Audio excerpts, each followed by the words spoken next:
자, 마태복음 8장 23절부터 27절까지입니다. 제가 봉독하겠습니다. 배 오르심에 제자들이 따랐더니 바다에 큰 놀이 일어나 배가 물결에 덮이게 되었으되 예수께서는 주무시는지라. 그 제자들이 나와 깨우며 이르되 주여 구원하소서, 우리가 죽겠나이다. 예수께서 이르시되 어찌하여 무서워하느냐, 믿음이 작은 자들아 하시고 곧 일어나사 바람과 바다를 꾸짖으시니 아주 잔잔하게 되었거늘 그 사람들이 놀랍게 여겨 이르되 이가 어떠한 사람이기에 바람과 바다도 순종하는가 하더라. 아멘. 아멘. 이 내용 잘 아시는 본문입니다. 예수님과 제자들이 배를 타고 가다가 풍랑을 만나고 예수님은 주무시다가 일어나 그 풍랑을 잔잔케 하신 마태복음 8장 23, 27절에 있는 사건의 이야기입니다. 우리 인생이라고 하는 것은 나그네라고도 말하지만 항해하는 것과 같습니다. 배를 타고 항해하는 항해자와 같은 모습입니다. 우리 인생은. 출생하면서 어머니 자궁을 떠나면서 우리는 항구로 출발해서 결국 우리가 도달하는 곳은 북망산에 있는 망월동에 있는 조금만 한 평도 되지 않는 땅속으로 우리 인생이 들어가는 그 어간에 70년, 80년의 항해를 하면서 우리는 수많은 순간순간 위험과 위태한 삶을 경험하고 살아갑니다. 배를 타고 가는 사람들의 인생이라고 하는 것은 날마다 다가오는 파도와 바다와 싸우면서 불안과 공포를 안고 살아가고 있는 겁니다.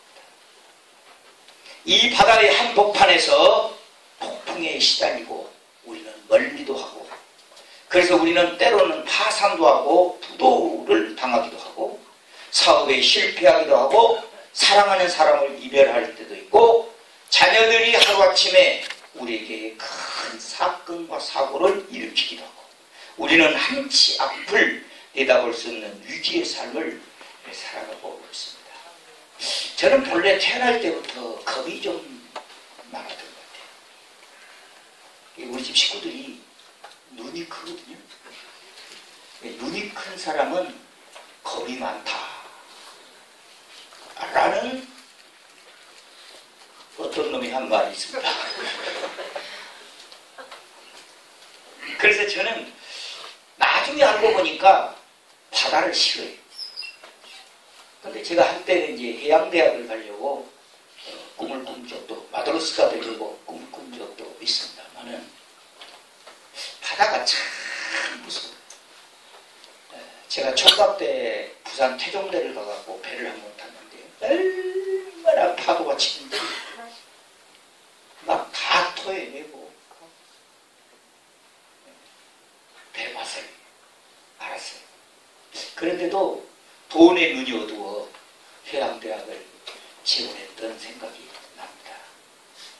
큰 배는 무섭지 않겠죠. 여러분과 내가 마치 배를 타고 가는 항해하는 사람들과 똑같은 입장에서 살아가고 있습니다.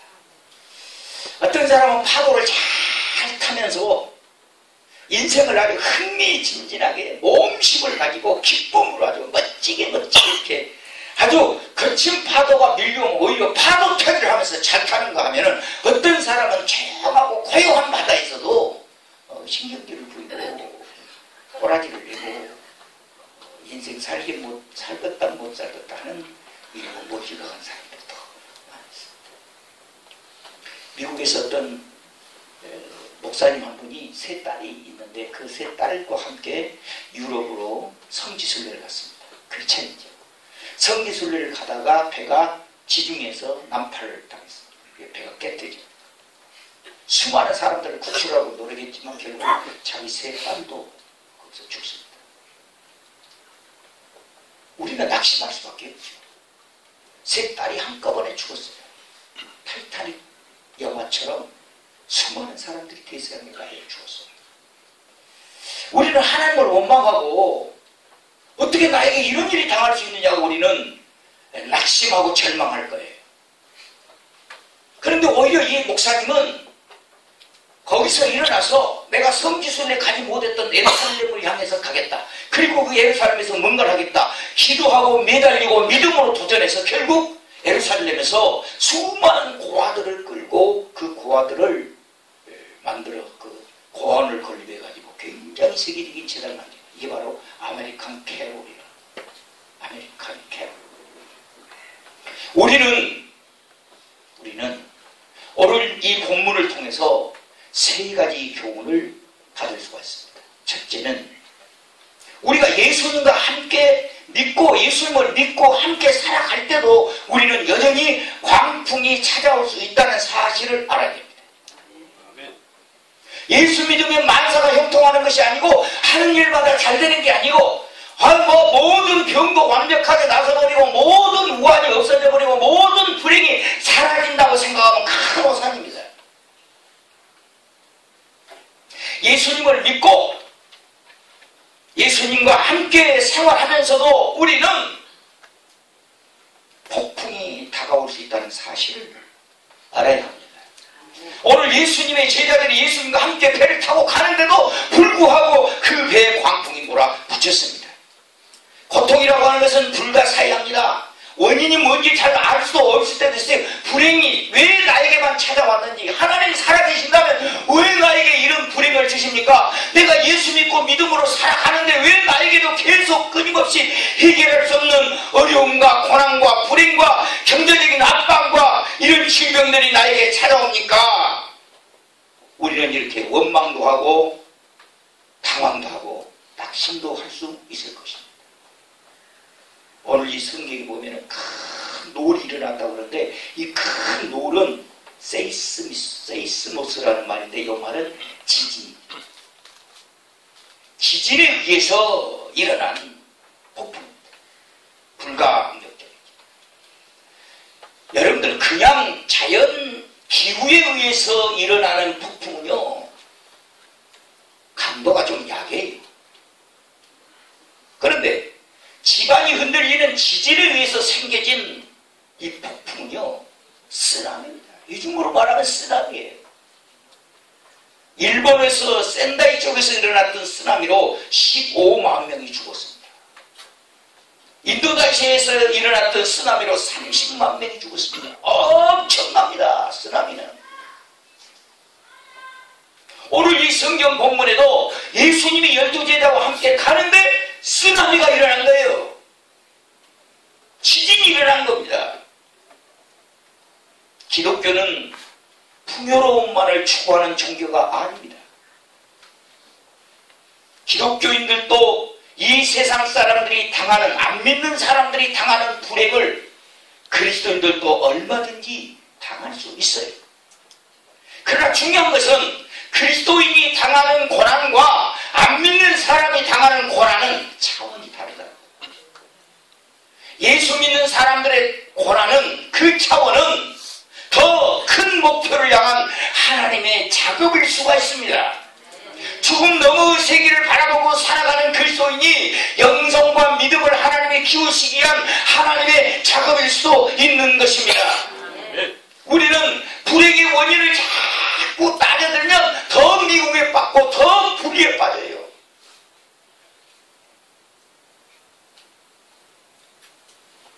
왜 나에게 그런 일을 하지? 왜 나한테 이렇게 큰 상처만 오지? 그럼 기억하셔야 됩니다.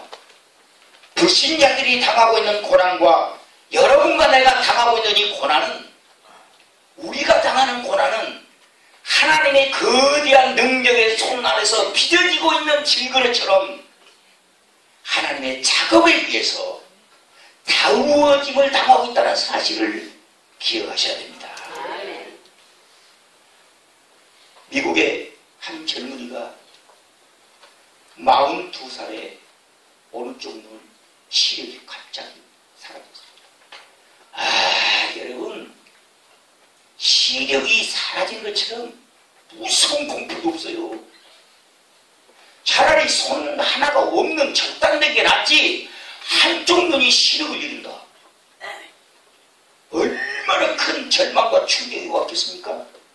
크리스찬인데 하나님 원망할 수도 있지 않겠어요? 예수 믿는 하나님의 사람인데 갑자기 오른쪽 눈에 실명이 온 겁니다.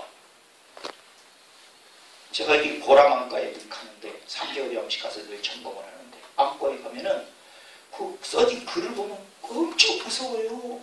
뭐 황반석이 돌면 뭐 어쩌고저쩌고 시력을 잃어버린다. 또 이렇게 되면 막 망막이 떨어져가고 시력을 잃어버린다. 뭐 주의해야 됩니다. 검사해야 됩니다. 병원에 가보세요. 그 써져 있는 거 보면 안 아픈 것도 이상하게 간지러워요. 여러분 안 그래요? 검사 한번 해볼까? 이 장 검사하면서 오래된 한번 해볼까? 이 또 투시 한번 해볼까? 이건 뭐 병원에 가고 또 광고 방송에서 광고해보세요. 좋은 광고도 있지만 나쁜 광고도 있어요. 예? 좋은 광고 여름 7, 8월달에 말이죠. 조인성이가 나와갖고 맥주 탁 뜨면서 하면 여러분 어쩝니까? 입이 통하죠? 근데 이순재만 나오면 나는 핍니다. 이순재만 나오면 아무것도 묻지도 말고 하지도 말고 하면서 보험 광고 해보세요. 뭔가 검사를 해봐야 될 것 같은 느낌이죠. 오늘 아침 토요일날 강의 가려고 다 준비하고 있는데 갑자기 오른쪽 눈이 막 이상하면서 막 뭐가 날아다니고 막 유리 막 하면서 막 거리 조정이 안 되고 막 갑자기 막 어두워. 사람이 엄청나게 몰렸는데 막 챙기고 앞으로 가고 막 의사 아는 의사니까 빨리 가고 고개 흔드는 거야. 너무 심각. 의사가 고개 흔들면요 괜히 무서워요. 그리고 큰 병원에 가보라고 소견서써요. 그거 들고 가면서 갈 때까지 마음이 얼마나 42살 먹은 이 사람이 갑자기 눈이 쉬는데 왼쪽 눈을 의지해서 사는데 그 다음 해 43살인 1년 후에 다시 눈이 쉽니다. 양쪽이 다시 하루아침에 시각장애. 우리 같으면 하나님 원망하겠지. 절망하겠지. 어떻게 이럴 수 있으니까 하나님 믿고 예수 믿고 주님과 함께 살아가는 예수님의 제자로 살아가는데 내가 11조도 드리고 주일날도 예배 드리고 내가 하나님 앞에 못할 일 없이 내가 다 했는데 어떻게 하나님 이럴 수 있어요? 불가사의한 이 고난 앞에 이 사람은 절망할 수밖에 없었지만 이 사람은 믿음으로 일어섰습니다. 그리고 피나는 노력으로 정죄를 배웠습니다. 그리고 몇 년 후에 그 정자로 글을 쓰기 시작했어요. 그 사람 손에서 나온 작품이 유명한 신라원이라고 하는 작품입니다. 존 밀턴. 신라원을 쓰고 난 다음에 다시 또 쳐서 복락원이라는 책 썼습니다.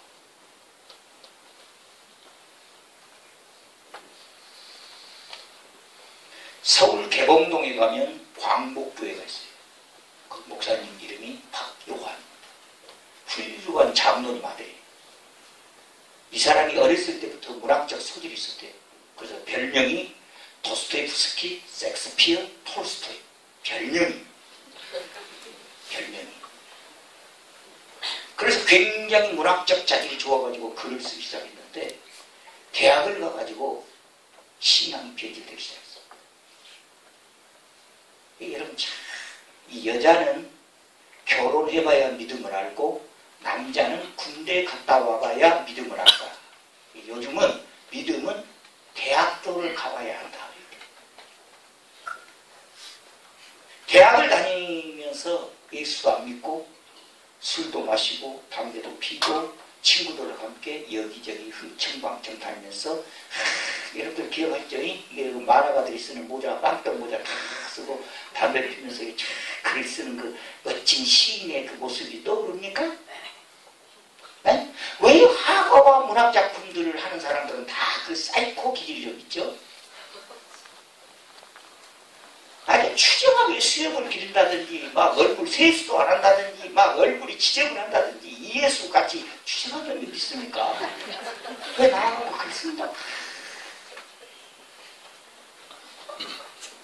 이 박용환 이 사람도 그렇게 한 거예요. 그러다가 이 사람이 한탄강 계곡으로 캠프를 갔어요. 한탄강 계곡에 캠프를 갔는데 여름에는 절대로 계곡에다가 텐트 치면 안 됩니다. 텐트를 치고 자는데 비가 오니까 계곡물이 불어났어. 그런데 그때만 해도 젊으니까 친구하고 둘이 내기를 한 거예요.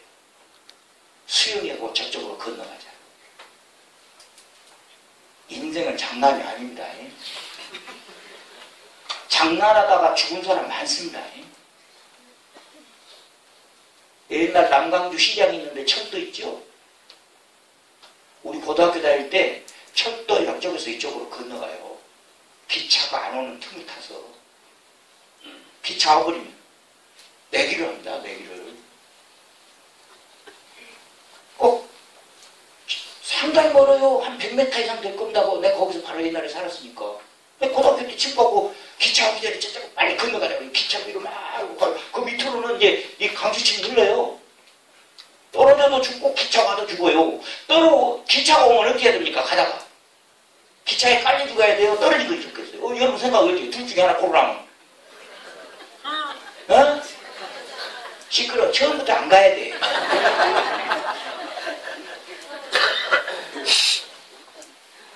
그 위험한 짓거리를 해. 그래갖고 맨날 사람이 치여 죽어요. 그래서 나중에 보니까 거기다가 중간 정도에다가 PRT를 조그맣게 이렇게 만들었다고. 철로 이 쇠를 이렇게 박아가지고 기차가 오면 얼른 그 안으로 들어가도록 이렇게. 그 이쪽에서 저쪽으로 건너다 이게 수영해가지고. 물살이 얼마나 센지 이 박용환 요 사람이 막 떠들어가. 한 1km를 떠들어간 거예요.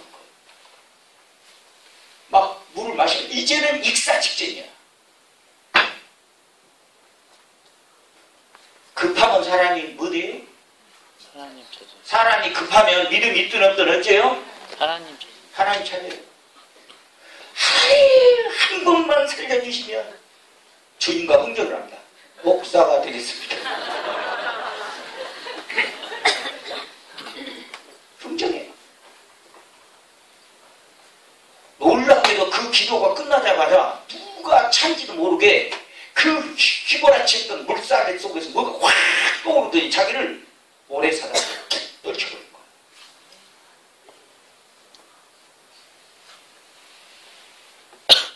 그래가지고 목사가 됐어요. 거제가서 목사가 됐어요. 목사가 되기 전에 일단 살아났지. 그 질문의 의도를 잘 알아야지. 살아난 거예요. 그래갖고 목사가 돼가지고 박요한 목사님이 됐는데 이분이 바로 서울 개봉동에 있는 광복교회 목사님. 제가 내 역사를 생각해봐도 내 히스토리를 봐도 우리 교회의 역사를 봐도 예수님을 믿고 믿음으로 살아가는 교회고 믿음으로 살아가는 목사지만 나도 엄청나게 많은 고난과 시련을 당했단 말이에요. 이것이 없이는 우리가 하나님이 원하시는 목표를 만들어낼 수가 없는 것입니다. 아멘. 두 번째 우리가 배워야 할 것이 있어요. 폭풍이 이렇게 우리가 항해를 하다가 폭풍이 오면 우리는 예수님의 평안한 모습을 본받아야 돼요. 아멘. 예수님의 평안한 모습을 본받아야 돼요. 폭풍이 일고 막 바닷물이 막 지금 배 안으로 침몰에 들어오는데도 예수님은 고무를 베고 편하게 주무시는 거예요. 어떻게 이럴 수 있어요? 풍랑과 주무시는 예수님은 전혀 대조가 되는 상황입니다. 지금 풍랑은 일고 막 배 안으로 막 물은 쳐들어오고 제자들은 막 노를 다지고 난리를 치는데도 불구하고 예수님은 평안하십니다. 평안해. 내 영혼 내 영혼 평안해. 할렐루야.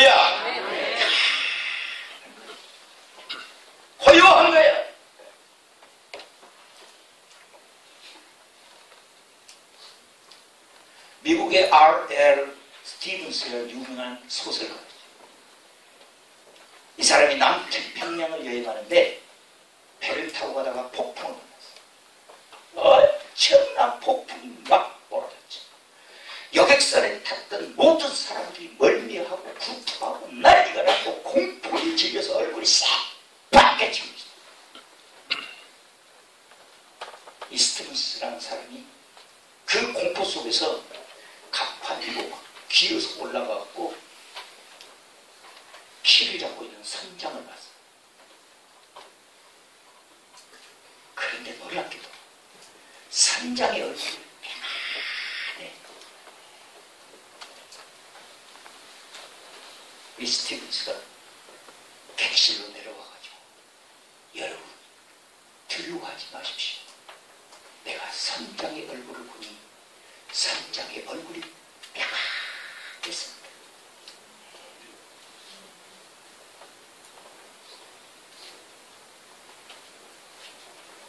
화가 있는 아빠가 딸을 데리고 바닷가로 왔습니다. 그리고는 딸에게 오늘은 아빠가 바다를 그릴 건데 제목은 평화다.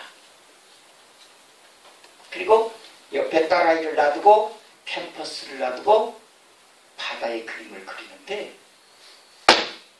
배를 그리고 엄청난 폭풍과 파도가 막 배를 치는 모습을 그리니까 옆에서 딸이 보고 있다가 아빠 이것은 평화가 아니잖아. 조금만 더 기다려봐. 폭풍이 치고 치고 막 배가 깨어진 위기에 있는 모습을 캔버스에 올립니다. 나는 아무리 봐도 이게 평화가 아니야. 어떻게 평화내고요. 나는 아빠를 자꾸 저러는데 아빠는 조금만 기다려 마지막에 딱 가가지고 키를 잡고 있는 뒤에다가 예수님의 모습을 딱 그려놓습니다. 그 화가 보셨죠? 그 그림 보셨죠? 폭풍우가 치고 있는데 배가 항해에 가는데 키를 잡고 있는 선장 뒤쪽에 예수님이 키를 잡고 있는 모습의 그림을 보신 적 없나요? 유명한 명화입니다. 제목은 평화예요. 여러분과 내가 인생을 살아갈 때 아무리 파도가 치고 바람이 불고 지진이 일어나고 배가 파산되고 우리의 생명의 일각에 달리는 위기 윈발의 위촉직발의 상황이 우리에게 온다 할지라도 우리의 선장 되신 예수님과 함께 있다면 우리는 평안한 믿음을 가질 수 있는 줄로 믿습니다. 오늘 여기 오신 분 가운데 로버트 슐러 목사를 알 겁니다. 로버트 슐러 목사님 한국에 가고 집회를 해요. 미국에서 급전이 없어요. 당신 13살 먹은 딸 캐롤이 교통사고 났다. 집회를 마치고 부랴부랴 들어갔어요. 미국에 들어가서 병원에 딱 들어가서 보니까 이미 13살 먹은 딸 캐롤의 오른쪽 다리가 졌다는 거죠. 로버트 슐러 목사는 적극적 사고주의, 적극적인 메시지를 전했던 그런 사람이 유명한 분이죠. 조용히 목사님에게도 영향을 줬고 여러 사람에게 영향을 줬던 적극적 사고주의. 오토바이가 자동차와 부딪혀버리면서 오른쪽 다리를 절단하게 됐어요. 자기 딸이. 설상가상으로 1년이 못 되어 자기 아내 아벨라가 유방암에 걸렸어요. 가정이 지금 풍전터가 와지 깨질 수밖에 없는 위기일발의 사건 속에서 로버트 슐러는 나는 하나님께 세 가지를 깨달았다고 말했습니다. 첫째는 이 모든 것은 하나님의 능력 속에서 일어나고 있는 하나님의 작업임을 나는 인정하고 용납하겠다는 것입니다. 두 번째는 나는 믿음이 없으면 두려움이 나에게 엄습하고 나는 절대 믿음이 없이는 살 수 없다는 사실을 발견했다는 것이고, 셋째는 내가 전적으로 예수님께 이 모든 사실을 맡기고 살면 나는 승리할 수 있다는 사실을 믿었다는 것입니다.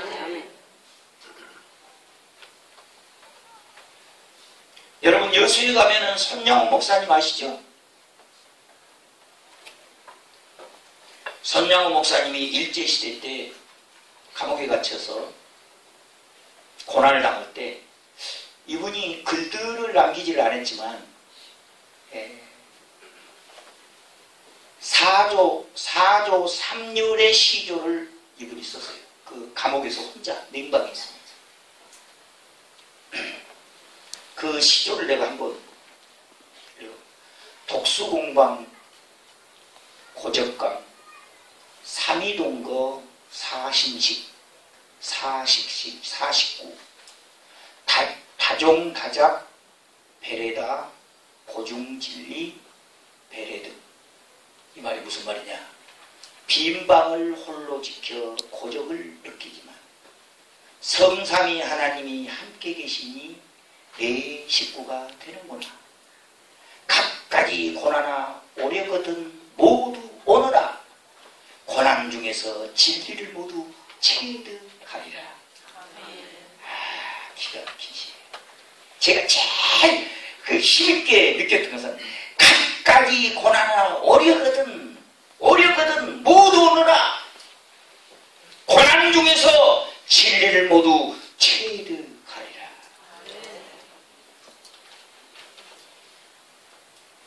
주님과 함께 있으면 평안을 느낄 수 있는 이 믿음이 여러분 속에 있기를 바랍니다. 주 안에 있는 나에게 딴 것이 있을까? 딴 것이 있을까?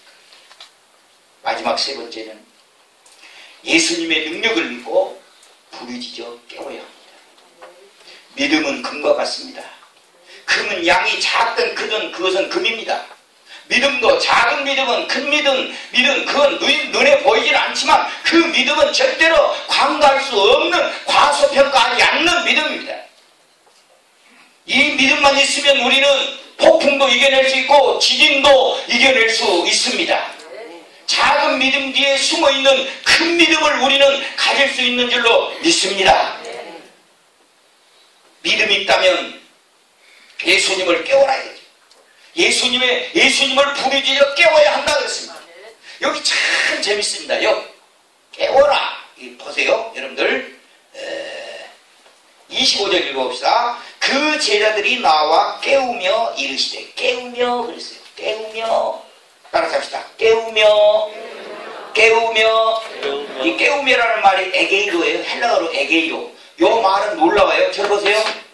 에게이로라는 이 깨우다라는 이 말은 부활하다라는 말하고 똑같아요. 부활시키다 그 말하고 똑같아요. 그럼 예수님이 죽었단 말이냐? 그건 아니에요. 이것은 우리 현재 이 메시지를 듣고 있는 우리 독자들에게 현실감 있는 말씀을 주신 거예요. 네 안에서 주무시고 계시는 예수님을 깨워라는 말도 되지만 네 안에서 죽은 것처럼 역사할 수 없는 예수 그리스도를 믿음으로 깨워 일으켜라 이 말이에요. 그러기 위해서는 너를 십자가에 못 박지 않으면 안 된다. 우리는 내 안에 계신 예수님을 십자가에 또 못 박아서 우리의 삶에 어떤 한 구석지에 몰아 넣어놓고 내가 왕이 되고 내가 주인이 돼서 내 인생의 항해를 이끌어가고 있는지도 모릅니다. 십자가의 돈은 언제나 나를 죽고 내 안에 계신 예수를 깨우는 것이고 예수를 살려내는 것이고 그 예수로 살아가는 것입니다. 우리의 믿음은 무엇입니까? 우리의 믿음은 나를 십자가에 못 박고 내 안에 계신 예수를 내 안에서 촉발시켜 내므로써 그분이 내 안에서 부활하심으로 이 모든 항해의 어려움을 극복하고 이겨내는 것입니다. 여러분 속에 계신 예수님을 깨우시기 바랍니다. 부활시키기 바랍니다. 살려내시기 바랍니다. 역사하도록 맡겨주시는 여러분이 되기를 바랍니다. 제가 가만히 생각해 보니까요, 제가 신학교 다닐 때 저는 굉장히 어렵게 살았잖아요. 학교를. 굉장히 부하게 산 사람들이 많아요. 목사님 아들이라든지 장로님 아들이다 이런 사람들은 돈을 막 대주니까. 근데 우리는 예수 안 믿는 집안에서 나는 가보니까 어려울 수밖에 없죠. 미국의 셔트라고 하는 목사님 계신데 이분은 자기 아버지가 신실한 장로님이고 그리고 돈을 잘 벌, 건축업을 하고 돈을 잘 벌었고 돈을 막 대줬어. 그냥 통장에서 그냥 꺼내 쓰는 거예요. 마음대로 신학교 다니면서. 옛날 옛날에는 신학교 다니면 앞에 나와서 간증도 해요. 간증을 하는데 모든 사람들이 다 간증을 하는데 자기만 간증이 없어. 뭐 필요하면 은혜에 가서 돈만 차리면 되니까 뭐 특별하게 기도할 것이 없어 그냥. 그래서 기도를 안 하니까 간증이 없고 간증이 없으니까 영성이 없죠. 그래서 이 사람도 너무너무 답답해서 하나님께 기도를 했어. 하나님 나도 간증 좀 하게 해주십시오. 여러분 해야 될 기도가 있고 해서는 안 될 기도가 있어요.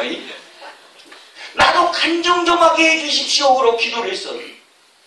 그랬더니 하나님의 음성이 들려서 마음속에서 쇼트야 네 통장에 있는 돈 싹 차려가지고 가난한 신학생들 싹 나눠줘.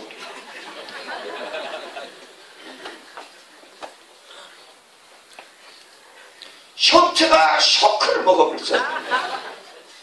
이 일을 어떻게 하나.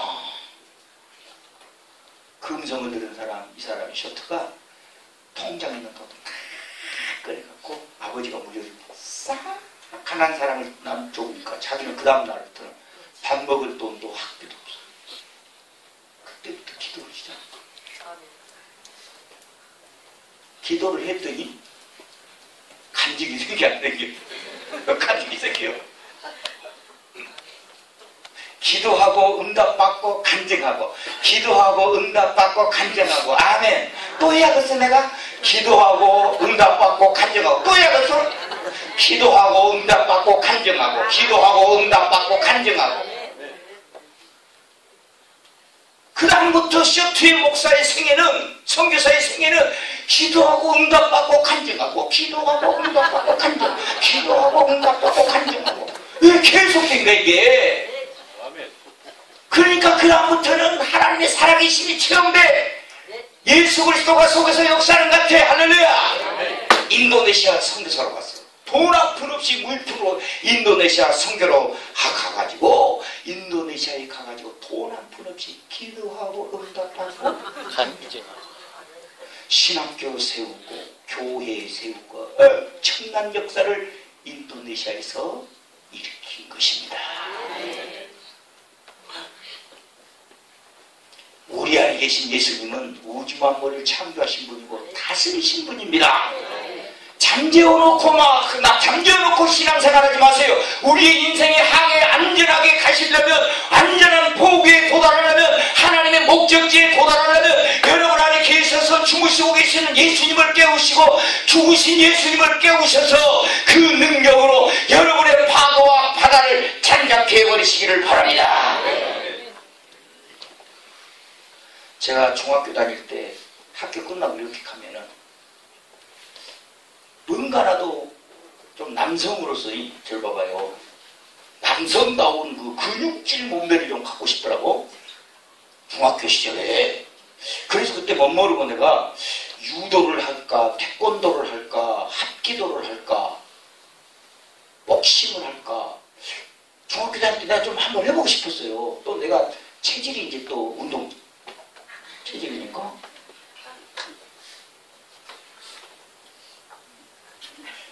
근데 대부분 특징을 보니까 태권도 한 사람은 굉장히 깡마르고 삐쩍 마르고 합기도 한 사람도 삐쩍 마르고 근데 유도 한 사람들 막 이러고 다니는 거. 유도는 굉장히 사람을 통통하게 만들고. 그래서 유도장에 가서 이렇게 보니까 초급과정 제일 먼저 들어오는 초급과정의 자세에서 업어치기 했어요. 절대로 유도 선수하고 싸울 때는 붙으면 안 되죠. 그렇죠? 내가 싸움 잘하잖아요. 유도 선수는 붙으면 안 돼요. 태권도 선수하고 싸울 때는 붙어요. 일정 거리가 되면 유효사격 거리가 되면 맞으니까. 그렇죠? 싸움 많이 해봤죠? 저 내슬림 선수가 있는데 그레코 로망이요. 그레코 로망이 하니까 그레코 로망이요. 딱 잡혀있잖아요. 이 유도 선수 저기 업어치기라는 게 있어요. 딱 달라붙어서 업어치기 하는 거예요. 여러분과 내 인생에 우리를 괴롭히고 파괴시키는 그런 것들이 얼마나 많이 달라붙어요. 오늘 예수님과 함께 유도의 기술을 배워서 업어치기로 꼬냐고요. 아멘. 업어치기로 꼬냐.